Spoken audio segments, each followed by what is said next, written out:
Our names are Mr. and Mrs. Manguma from Zimbabwe. Besides us is our daughter. She's Majita Manguma. She's 11 years old.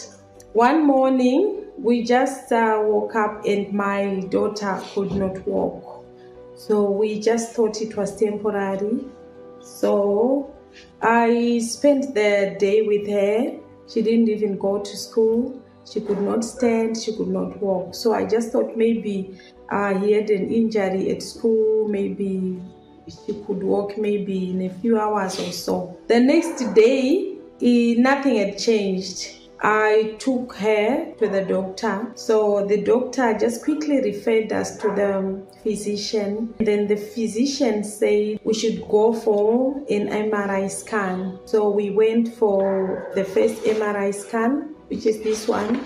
So all the results came and nothing was discovered there. They said everything is okay with the spinal cord.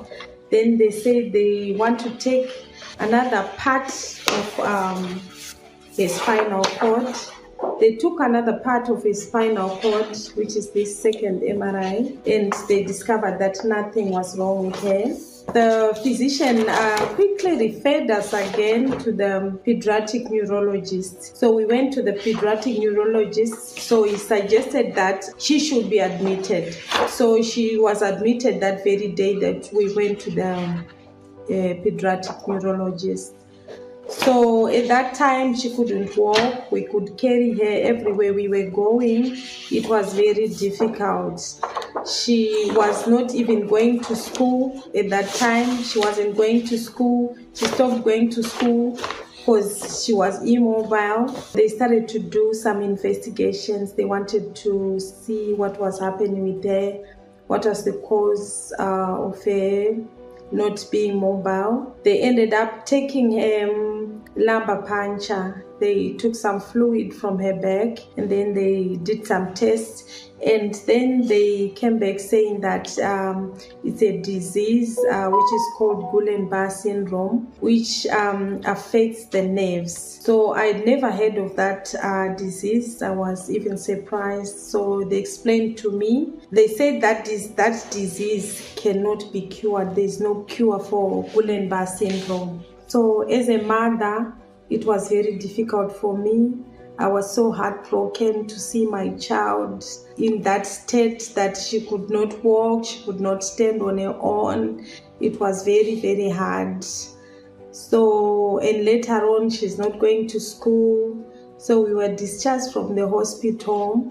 And that is when my brother, who stays in the US, he referred me, he actually gave me a link for NSPPD.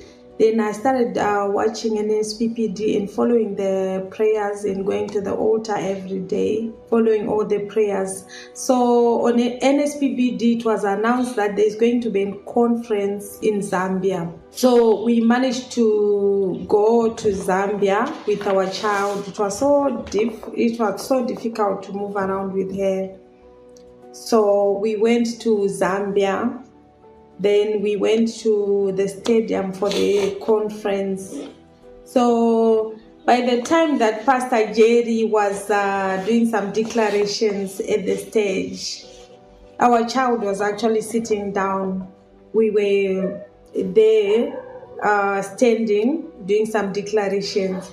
You know, in a split of a second, I just saw my daughter standing. So I thought maybe someone raised her up, only to realize that she stood on her own. I saw my daughter making some steps at that moment, actually walking. I was so filled with joy. She had suffered a lot. She had gone through a lot, going into hospitals, all those tests, and, just to be told that this disease cannot be cured, it was not easy. I just want to thank Elroy. I just want to honor men of God. Thank you, Pastor Jerry Eze, for allowing yourself to be used by the Lord. We had our miracle. We took our miracle back home to Zimbabwe. Our daughter went back to Zimbabwe walking on her own. We could not believe it, but it was Elroy who did it.